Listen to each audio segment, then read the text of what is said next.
What's going on, everybody? Non here, and it's time for this week in distro. Things are starting to heat up. We're getting closer to kind of the early summer heat up here. We have Destin Rivals pre-releasing in about week and a half, 2 weeks. Then we have Flesh and Blood set coming out. Not a huge Flesh and Blood fan, but it's something. And then we have Final Fantasy coming out. And it just gets crazier from there. There's OP11, OP12, whichever one's next. That comes out in June, and then we have a bunch of new games in July. So I want to go through some things. So for those of you who are or aren't aware, Nikkei, don't correct me, released on 4/18.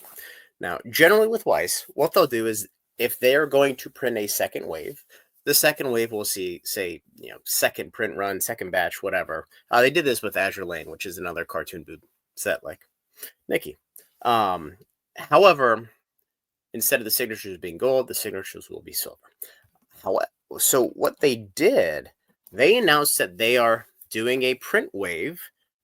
It is theoretically the second print wave because they've already printed the first, but they're printing it the same as first edition. So it is going to be gold signatures. Not a whole lot of information other than that. It's coming out in July.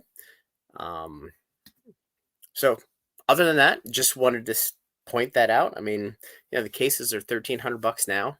I can't imagine they're going to get much cheaper than that, but it's just going to take a little bit longer, I think, for the market to flush through.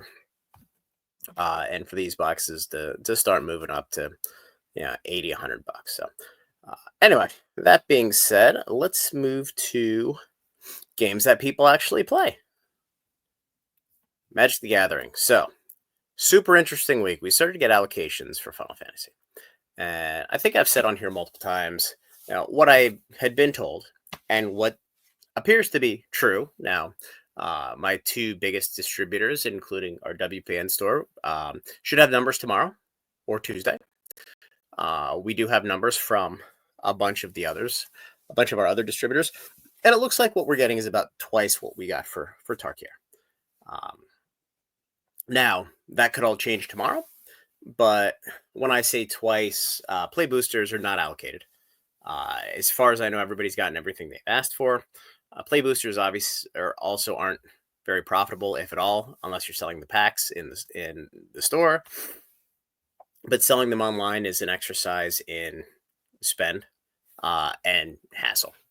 But collector boxes, commander decks, early indications are it's about double, 2x what Tarkir is. Again, I'll give you guys some more information later in the week. If that changes, if it doesn't change, I'm not going to waste anybody's time to do a video. The Japanese collector boosters, which were a little bit of a surprise to most of us, seem to be heavily allocated. So I've gotten about 10% of the Japanese versus English collectors so far. And everything I've seen is I don't believe they're serialized in Japanese.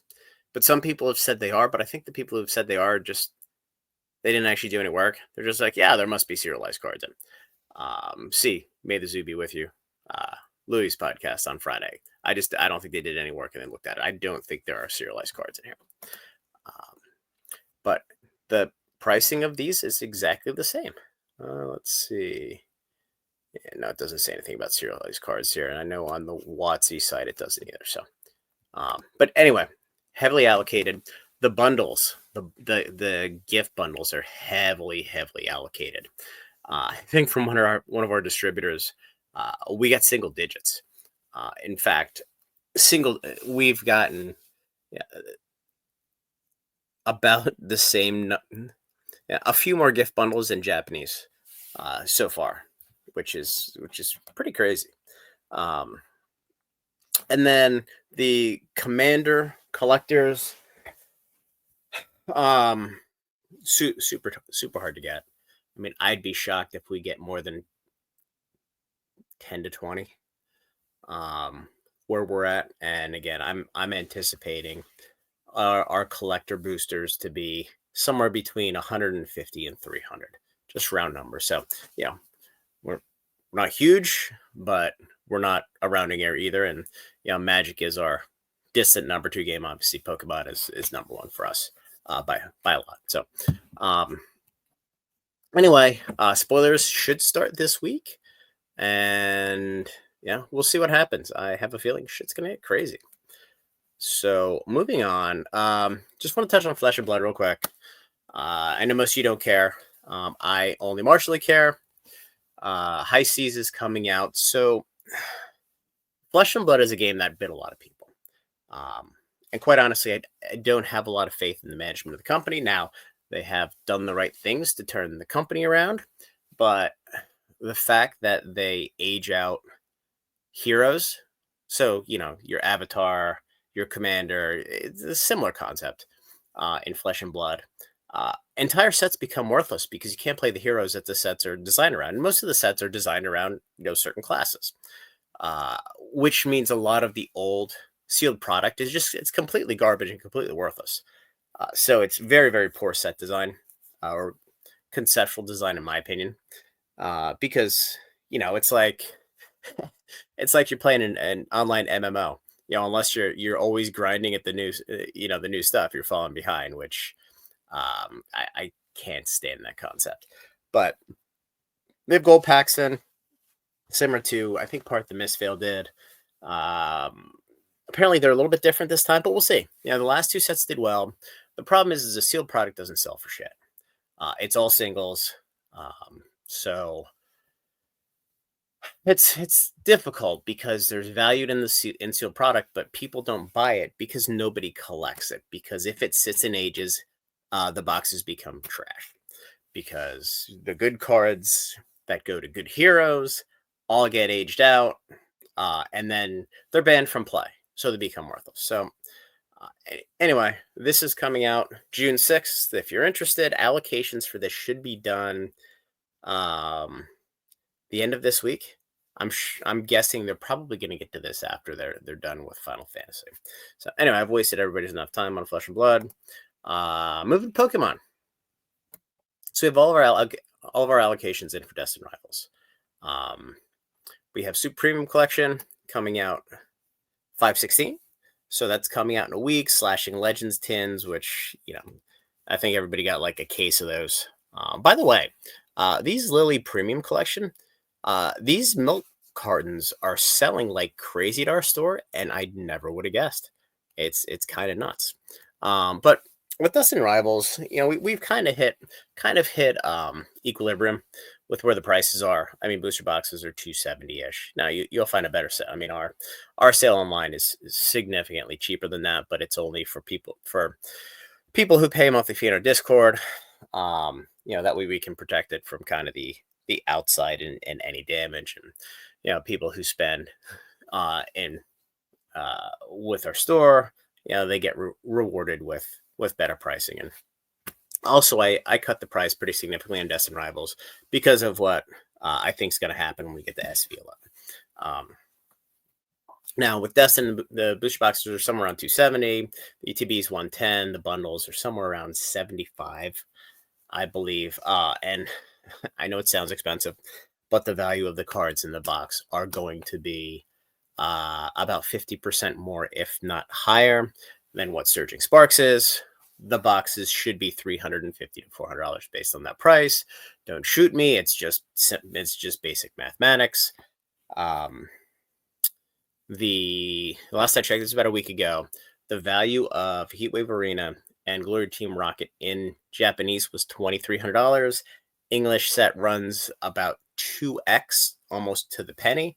Now, Prismatic Evolutions was a little bit higher than that, especially with the evolutions, but that would put the set at $4,600, which would put the box price, it's astronomically high. So obviously some of those are going to come down, but as I've done a couple of videos on, the value of the set's going to be over $2,000. The boxes should be $300 to $400. So yeah, they're going to print more, but it is going to take a significant amount of time of new product to come into the market to get the single prices down. That's going to push the box price down. So just want to get that out there. Whether you buy it or not, you know, uh, it's up to you. So um, we did get the spoiler from Japan for Black and White, which is the SV 10.5 set, the July summer set. Well, I guess theoretically it could be first week of August, but yeah, it's basically the Shrouded Fable timeline set from last year, and I think Paldean Fates from the year before. Um, yeah, looks good. It's not going to be Prismatic Evolutions in my mind, so hopefully the pricing of that starts to come down. But I did a video the other day, and for SV11, a lot of the printing has migrated. So a lot of printing in Europe was done up until relatively recently in the U.S. So the hits are printed in North Carolina, shipped to Europe, and then in the Netherlands, what they were doing is they were printing the garbage cards again. And basically assembling the pack. So the boxes would say printed in the U.S. and Netherlands, and then they would distribute through Europe. Now the U.K. was all printed in North Carolina and shipped over there. So there's a couple things going on. So in Europe for SV11, and I know there's a rumor that SV 10.5 is going to be the last Scarlet Violet. I find that extremely hard to believe. I know we've gotten all the mega spoilers, but in Europe they're calling it SV11. So let's just put a pin in that and just accept that as fact. No idea. What the distributors are telling LGSs is to order this as if it is print to demand.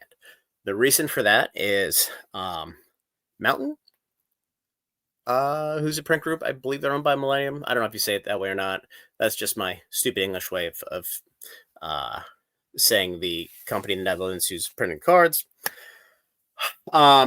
They recently moved to a new facility. I think they announced it in 2022, and they're expanding capacity very, very fast, which is why the printing has migrated recently to to Europe from the US, which is freeing up significant capacity.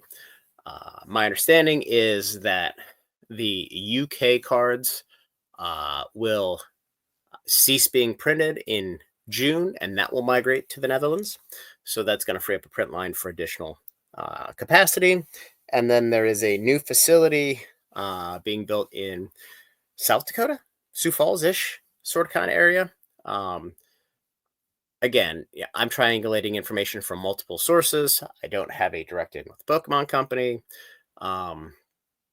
But my understanding is they are adjusting to start to dump product when it comes to SV11. I don't know what Black and White's going to look like. We'll probably know in a week and a half because some of the distributors get the numbers super, super early and publish them. Not overall, but they'll do your pre-allocation. It's going to be super interesting to see. If I find out I'm getting 30 to 40 ETBs from each distributor, like I did from basically the world did, unless you're pushing multiple millions of dollars a year from distribution, we'll know that it's still going to be a shit show. If I find out I'm getting 200 to 300 ETBs from each distributor, then we know that the print runs have increased for the specialty set and the game has changed. But either way, come the September SV11 placeholder, or whatever the hell it's called, the game will have changed and the product coming from the Pokemon company will have increased exponentially based on where we are. So just wanted to put that out there. Feel free to believe it, not believe it. I'm actually looking forward to getting back to normalcy where I can start to get a couple thousand boxes. And even if I'm only making 20, 30 bucks on each box, it's much better than getting a fraction of that and making $100 on each box. And it's good money, but your customers are pissed off. So I'd rather do the volume game. And it's also going to take the big box stores out of this, especially now that they're charging above MSRP across the board. That's kind of the last sign of the apocalypse, if you will, of the market starting to cool, not because of demand, but because supply is coming on board. And again, this is all new capacity because the existing capacity is absolutely tapped out, and it's tapped out through My understanding, really, the end of Q1 2026. So these are all tweaks that they've made to their credit, and they're going to move product in the market. We're going to see what happens. We really are, because yeah, a lot of people tend to compare this to what happened in COVID. It is not comparable. You have a black swan event where everybody's door shut, and all of a sudden people couldn't spend. So now they have all this disposable income and nothing to do with it. So gonna buy fucking TCGs. And then all of a sudden, the government unlocks the door. You can go outside, and that 40% of money can now go filter elsewhere. That is not what's happening here. Stop comparing it to COVID. It is uncomparable. So we'll see what happens here. So anyway, guys, hopefully this was helpful. Hopefully I didn't ramble too much. If I did, whatever. Like the video, subscribe to the channel, join the Discord. Gonna do a video this week on kind of what Anon's turned into from a sales perspective, and what we're doing with pricing and stuff, because I think it's gonna be interesting for some people, and for others, it's free country. So anyway, guys, enjoy your Sunday night, and talk soon.